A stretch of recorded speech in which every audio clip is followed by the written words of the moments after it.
Classic Thunder patch. These are always fun to do and pretty easy to do, actually.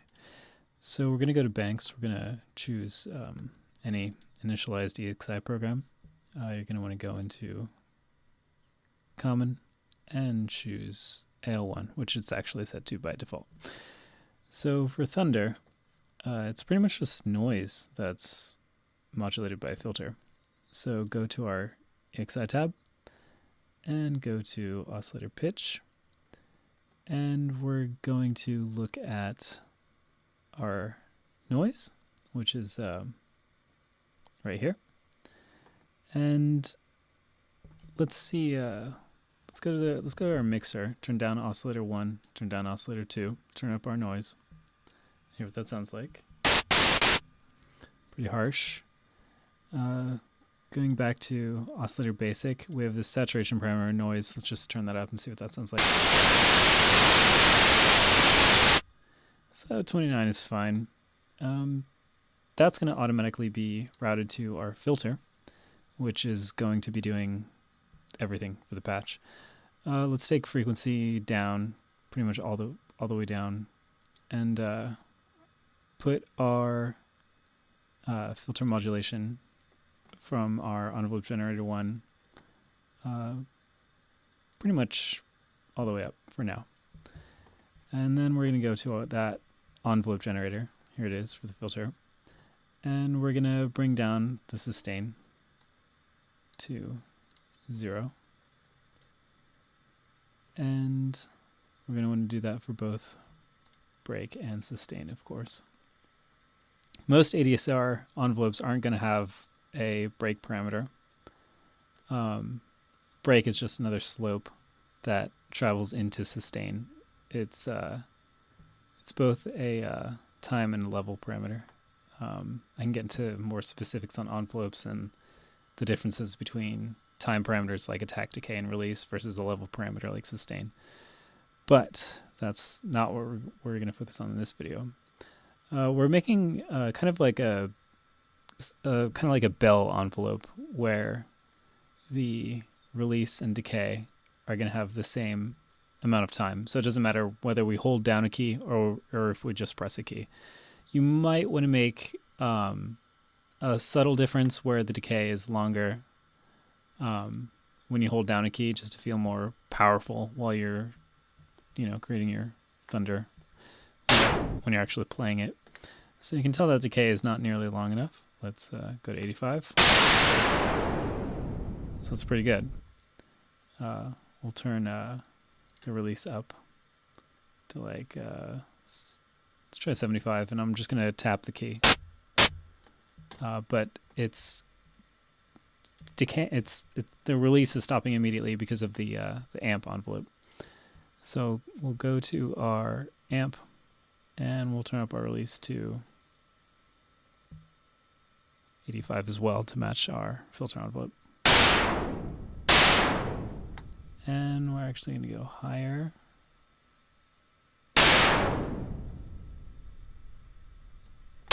And 93 is pretty good. So that's holding it down, and then, but we're going to want that envelope generator release to be longer. Sounds too much like a toy. Versus, again, the short one. I just like the way it sounds so much when it's held down that I'm just going to make them the same.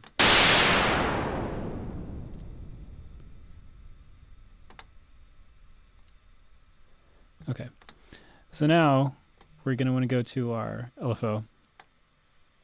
LFO1.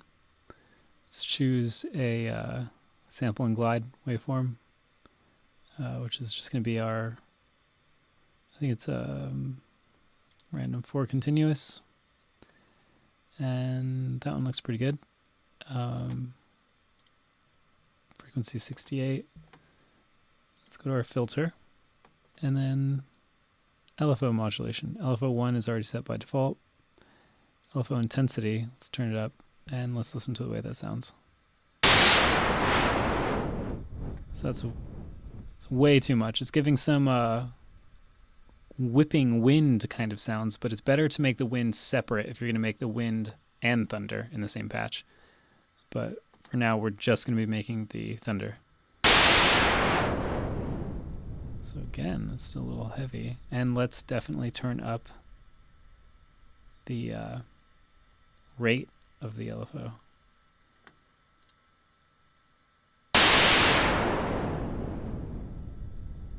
A little higher, actually.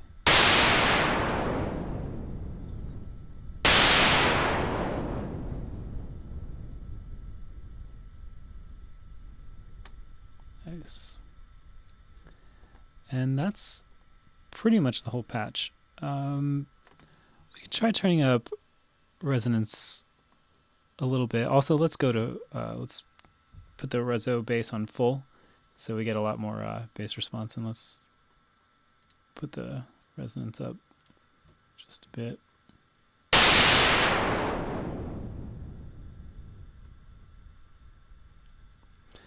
And then we can use an alternate modulation source, and let's choose our envelope generator 1 for filter, and actually have the intensity, envelope generator 1, and have the intensity a little down so it's not so bright while the resonance is during the attack of the sound. But then brightens up when it gets further down the thunderous. When it gets further down the sound. And I boosted the resonance a bit too much there.